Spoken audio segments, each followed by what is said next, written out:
All right, what's up with this Texas neck tattoo? You want to know the full story, or? Oh yeah. My first line, crystal meth. I went down by Cavaliers. I went down the hill, and I slammed my head on the pavement, started crying, was bleeding, and then I went to go get the tattoo textures on the side of my neck. I was high. Oh, okay. All right. And so what are the other tattoos? You informed the court that you just wanted to be done with this and sign for anything or whatever. Today's hearing begins with a defendant who appears unusually relaxed despite facing serious charges. His attitude quickly catches the judge's attention, setting the tone for a courtroom exchange that takes an unexpected turn. Let's see what happens. 7, State of Texas versus Sean Patrick Cormie. Can I have parties announced for the record for the state? Defense? And are you Mr. Cormie? Yes, sir. All right, Mr. Cormie, before your attorney showed up this morning, you informed the court that you just wanted to be done with this and sign for anything or whatever. And I instructed you that there are consequences for signing for anything. You understand? All right. You've already been sworn in. Can you state your name for the record? All right. You understand if you want a jury trial, the court will give you a jury trial. And so I don't want this to be a situation where this is rushed in any form or fashion. So have you had ample time to speak with your attorney? Yes, ma'am. And considering all the consequences of entering a plea in this case, do you still wish to go forward? Yes, ma'am. And you understand that there are other consequences other than, so now this is a misdemeanor. So this is all that I'm facing. There are consequences as far as perhaps job opportunities and other collateral consequences from entering into a plea. You understand that? Yes, ma'am. And have you had a chance to discuss with your attorney the consequences collaterally of entering a plea in this case? Yes, ma'am. And so do you wish to go forward with the plea? Yes, ma'am. You understand the state is proceeding on the lesser included offense of assault of a bodily injury of a security officer as a Class A misdemeanor. Yeah. Range of punishment for that offense is up to $4,000 fine and up to 1 year in the Bexar County Jail. Did you understand? Yes, ma'am. Did you understand if the court were to grant your application for deferred adjudication, if for any reason your deferred adjudication were revoked, court could find you guilty, sentence you up to a $4,000 fine and up to 1 year in the Bexar County Jail? Yes, ma'am. Counsel, has your client been able to provide you with any defenses? He has, Your Honor. Showing you the plea bargain page. Did you review that with your attorney? Did you understand it? Yes, ma'am. According to the plea, there's a $500 fine. The state is proceeding on the lesser included offense of assault. They're recommending deferred adjudication. Did you understand that to be the plea? Yes, ma'am. Next, I'm showing you outside the plea bargain agreement. State is requesting that your community supervision be for a term of 12 months. There'll be a TAP evaluation, 80 hours of community service restitution, no contact with target at 746 Northwest Loops 410, 78216, and James Travis. Did you understand those are recommendations from the state and the court does not have to follow those recommendations? Yes, ma'am. Then to the lesser included offense, how do you plead? Guilty, not guilty, or no contest? No contest. State any evidence? State offer, state Exhibit 1 and all attachments. No objections, Your Honor. Are you proceeding with sentencing? Yes, Your Honor. Anything you wish to say on behalf of your client? Your Honor, I would just say that at some point, my client doesn't necessarily want to move quite yet. He's working with his mother who works in Oklahoma. He does have some intention of moving back to Oklahoma to do some inpatient treatment facility with his mother. At some point, Your Honor, we may approach about getting the probation transferred, but other than that, nothing further. All right. So why is he not wishing to go to Oklahoma now? Why not? I'm good. I'm all good here. I want to stay here. So it's been a conversation that we've been having with his parents. His father lives in San Antonio. His mother lives in Oklahoma. And they don't have everything set up for him to go there yet. So he was wanting to stay here until things get set up in Oklahoma. They don't know exactly how long that's going to take. Okay. Are you originally from Oklahoma? From California. All right. What's up with this Texas neck tattoo? You want to know the full story, or? Oh yeah. My first line, crystal meth. I went down by Cavaliers. I went down the hill, and I slammed my head on the pavement, started crying, was bleeding, and then I went to go get the tattoo textures on the side of my neck. As the hearing continues, the defendant's casual behavior contrasts sharply with the seriousness of the case. The judge watches closely, knowing that attitude and accountability can matter just as much as words in court. So, Yeah, it's pretty stupid. so you were, I was high. oh, okay.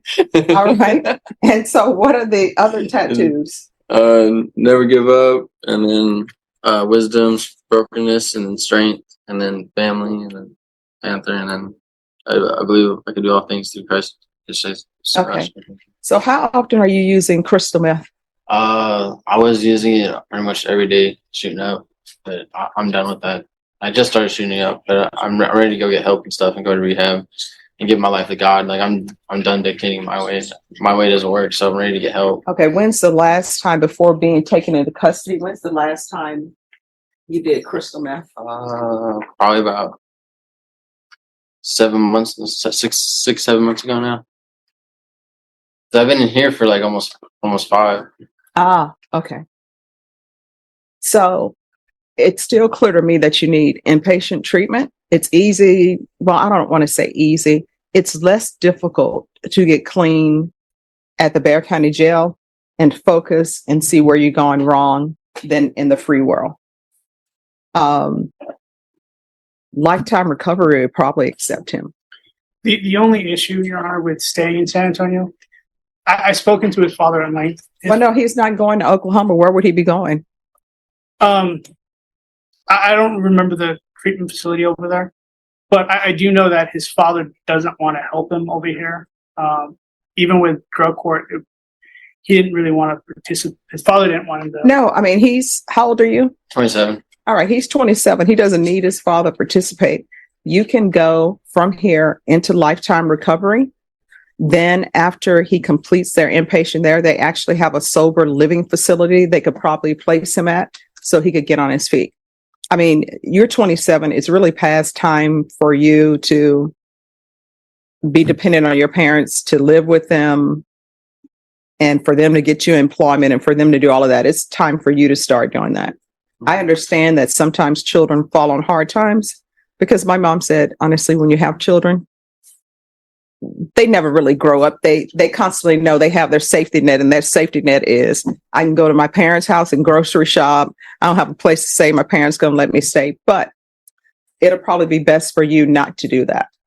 Mm-hmm. So from the Bexar County Jail, we're going to see if we can get you into lifetime recovery, inpatient with them. And then from there, if you're doing everything that they're supposed to do, they'll probably set you up with sober living. And usually with their sober living, they will have you there for at least 6 months and make sure that you're earning money, setting money aside. So then they can have you like a bird and you can fly and leave the nest. But I don't want to have you go from the Bexar County Jail to wherever you're going to go and set you up for failure, because then you know what's going to end up happening. A motion to revoke is going to be filed and you're going to be right back here. Yes. All right. Do you have any children? No. That's a good thing. No. How far did you go in school? My senior year. He graduated. I graduated. So what are you planning on doing with the rest of your life for employment wise? What do you want to do? I was going to go buy at a gas station and like just stay sober and save up. Wait, buy a gas station? Oh, like work at a gas station. Oh, okay. I was like, okay, what are you doing to see? I was going to say, what are you doing to buy a gas station? All right. So this is what we're going to do. It's 1 year deferred adjudication, $500 fine. That will be probated. We'll do a TAP evaluation. And since I'm asking that he go to lifetime recovery, if he's placed in lifetime recovery before his TAP evaluation is done, great. How long does it take the TAP evaluation if they're in custody? Okay. So we'll say TAP evaluation while in custody, but probation knows and the clerks know that if you're transferred, you know, if lifetime recovery says, oh, we'll take him today, then lifetime recovery will take precedent over the TAP evaluation in custody. And then we'll do regular reporting by Zoom or in person, the UA hotline, proof of employment within 45 days of release, no employment as a home health care provider or with minors, 80 hours of community service restitution. If he enrolls in trade school or gets some sort of certificate, then those hours will be waived. If not, you have to do 80 hours of community service. There's to be no contact with James Travis and field visits one time per month for 3 months. And probation. The court considers not only the charges but also the defendant's personal struggles. Instead of immediate jail time, the judge chooses rehabilitation, offering one final opportunity to change. The question is whether he'll make the most of it. You can see if a MIC evaluation is needed. Sometimes drugs mess with the brain. So we'll see what's going on with that. Probation, is there anything else he needs? Okay. Is there anything else you need from the court to be successful? No. All right, we can go off the record. Here's the thing. I take no pleasure in sending people to prison or sending people to the jail, but I will if it's warranted.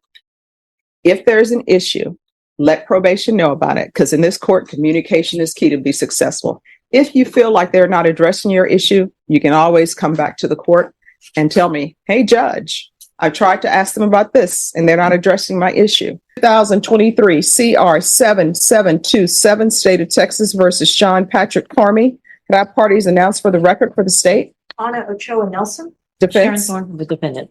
All right. And are you Sean Patrick Carney? Yes, ma'am. Carmy, sorry.